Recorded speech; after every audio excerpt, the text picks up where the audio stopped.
Killing, looting and rape by fighters from armed groups in the Central African Republic has sent tens of thousands of villagers on the run. Many of them have crossed this river, the Ubongi, in dugout canoes. On the other side is relative safety in remote villages in the Democratic Republic of Congo, only accessible by boat. We went to look for them with the UN Refugee Agency. And we found them, in their thousands, sheltering in villages along the riverbank. Our arrival drew a crowd. People here say they've been waiting for help since they arrived here last week. They lined up, hoping we'd brought it. And more keep coming. Others go back to retrieve possessions from their homes or crops from their farms.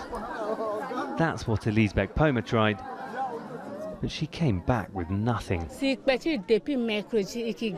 The rebels attacked our village last week. We heard a lot of gunfire. They destroyed everything. They raped girls and they kidnapped some of them. We didn't see exactly what happened because we had to run.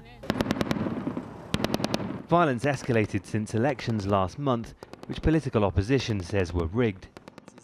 The armed groups say the government must go. They occupy about 2/3 of the country, including most of its gold and diamond mines.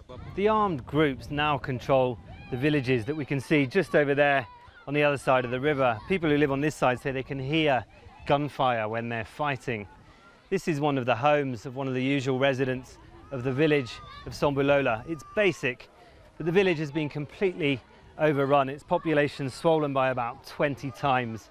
Of the new arrivals, those lucky enough to have a mosquito net are sleeping under it out in the open. But many others have just built basic structures made of branches and leaves.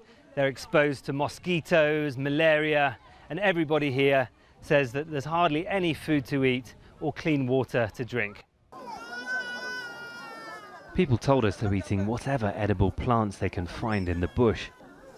The local office of the UN Refugee Agency says it doesn't have funds for the new arrivals. We are supposed to treat them with dignity, and so let that dignity show with our actions. And I'm calling upon the whole world, all countries, we want to see their promises backed by their action.